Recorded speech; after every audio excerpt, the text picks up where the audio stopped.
হযরতে বেলাল আমার নবী যখন কোরআন শোনার কথা শুনতেন, ঘন্টা দুয়েক কোরআন শোনার বয়ানের পরেই আমার নবী হযরতে হাসান বিন সাবিত রাদিয়াল্লাহু তাআলা হযরতে বেলালকে, সাহাবার মধ্যে যারা কালাম পড়তে পারতেন, নাতে রাসূল পড়তে পারতেন, হামদে বাড়ি তালা পড়তে পারতেন, তেনাদেরকে কাছে টেনে বলতেন যে কোরআন শোনার বয়ান হয়েছে, এখন একটু বেলালি সুর লাগাও।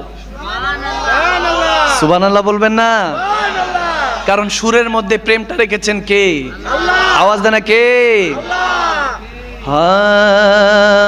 আসতো বেশে হাজরাতের বেলালের মধুর আযান, ঠিক কিনা?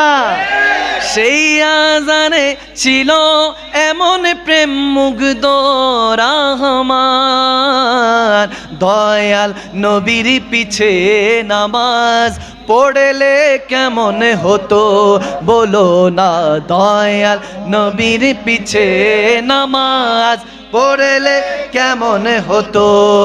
মাই দু নয়নে রাসূল পাক দেখলে কেমন হতো, জোরে জোরে দু নয়নে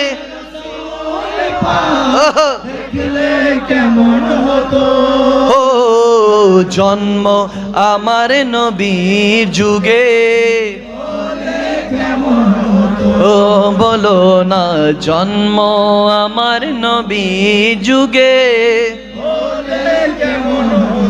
ও নবীজির রোজাতে যাবি কে, ও আশিকেরা নবীজির রোজাতে যাবি কে, নবীজির রোজাতে যাবি কে, ও আশিকেরা নবীজির রোজাতে যাবে কে, হে নবীজির রোজাতে যাবে কে, ও আশিকেরা নবীজির রোজাতে যাবে কে।